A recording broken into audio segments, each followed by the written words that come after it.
Mesdames, Messieurs, amis internautes, bienvenue à ce nouveau numéro du Canari du Web africain.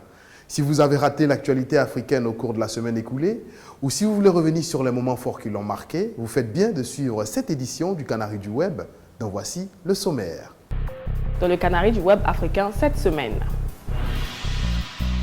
UEMOA, la bourse régionale atteint une capitalisation de 7 500 milliards de francs CFA en 2015. Centrafrique, des casques bleus de nouveau accusés d'abus sexuels. Et enfin, football attendu à la finale du CHAN 2016, les éléphants s'inclinent face aux aigles du Mali. Suivez aussi le hashtag du Canari et le chiffre clé de la semaine.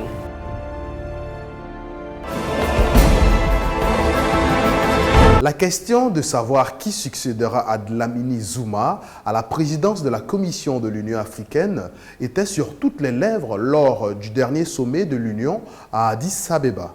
Les noms du Burundais Jean Fazoni, conseiller spécial de Dlamini Zuma, et de la Tchadienne Fatima Aram, commissaire au commerce et à l'industrie, sont évoqués.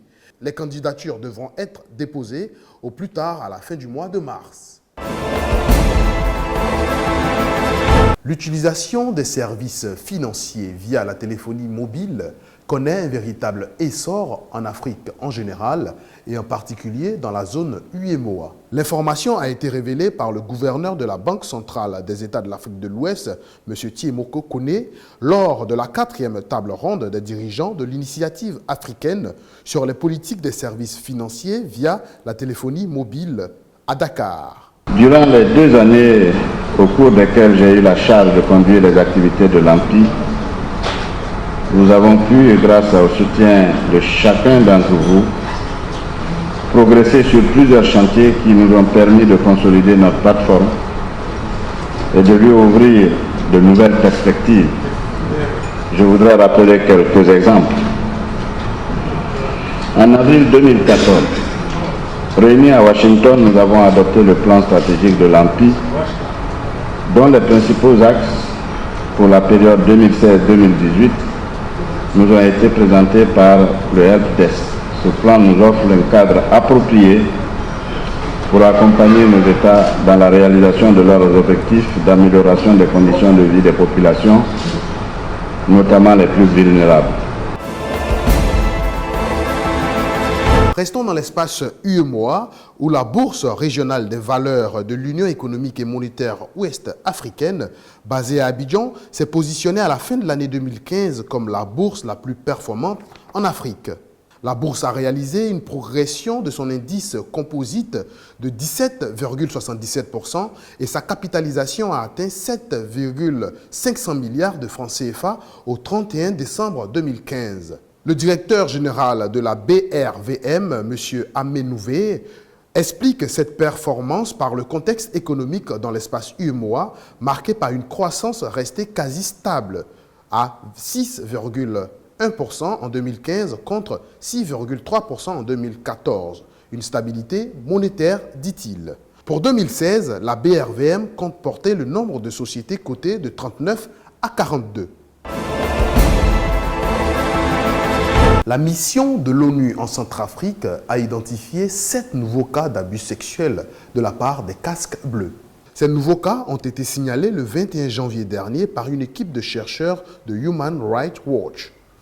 Le représentant du secrétaire général en Centrafrique et chef de la MINUSCA, Parfait Ounanga, s'est rendu jeudi dernier à Bambari. Il a rappelé aux soldats que l'exploitation et l'abus sexuel constituent une atteinte grave aux règles des Nations Unies et une violation des droits de l'homme.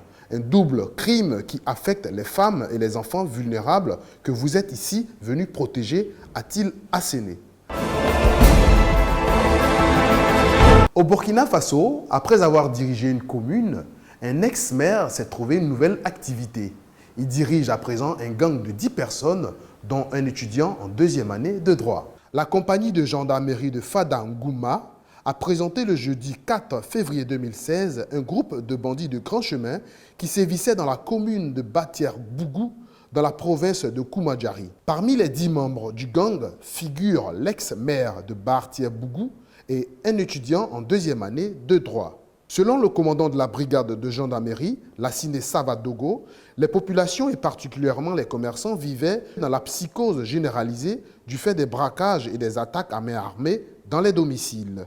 Le démantèlement de cette bande a permis la récupération de 7 fusils de calibre 12, de 3 pistolets automatiques, un pistolet de fabrication artisanale, 17 motocyclettes, 45 cartouches de 12 mm et 38 balles de 0,5 mm.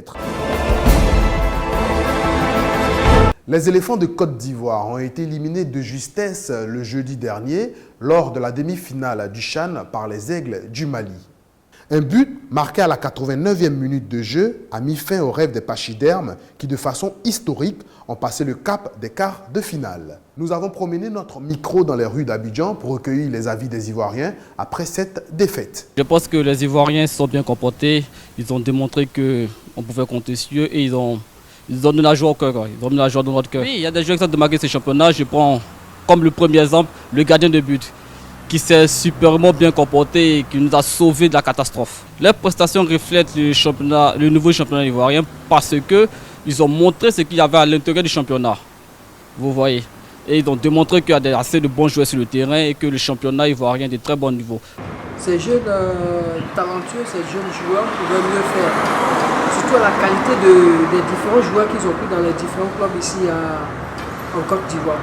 Je crois qu'on n'avait jamais dépassé le premier tour et donc là l'objectif était atteint. On a gagné le Cameroun de bonne manière, avec un beau jeu. Donc je pense qu'il y a l'avenir pour cette équipe.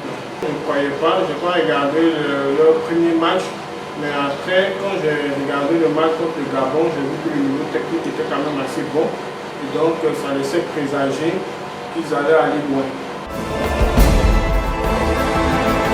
La revue du web pour cette semaine, c'est terminé. Recevons Marie-Christelle Turpin pour le hashtag du Canari. Après l'épidémie du virus Ebola, c'est au tour du virus Zika de faire des ravages dans la population. Depuis 2015, ce virus a touché plus d'1 500 000 personnes à travers le monde, surtout en Amérique du Sud. Avec cette maladie, on a vu apparaître sur la toile le hashtag Zika. Rappelons que le virus Zika se transmet à l'homme par la piqûre de moustique, connue sous le nom de Aedes aegypti. C'est au Niger que nous allons aujourd'hui pour le chiffre clé de cette semaine qui est 20. Ce sont plus de 20 millions de personnes qui utilisent les services financiers via la téléphonie mobile dans l'espace UEMOA. On termine cette édition avec un proverbe qui nous vient de la région des 18 montagnes de la Côte d'Ivoire. Kunse, kunse, ne kunse, kunse. Ce qui veut dire simplement, si tu me fais la paix, quelqu'un d'autre te fera la paix. C'est la fin de cette édition. On se retrouve la semaine prochaine. D'ici là, restez connectés au réseau WebLogie.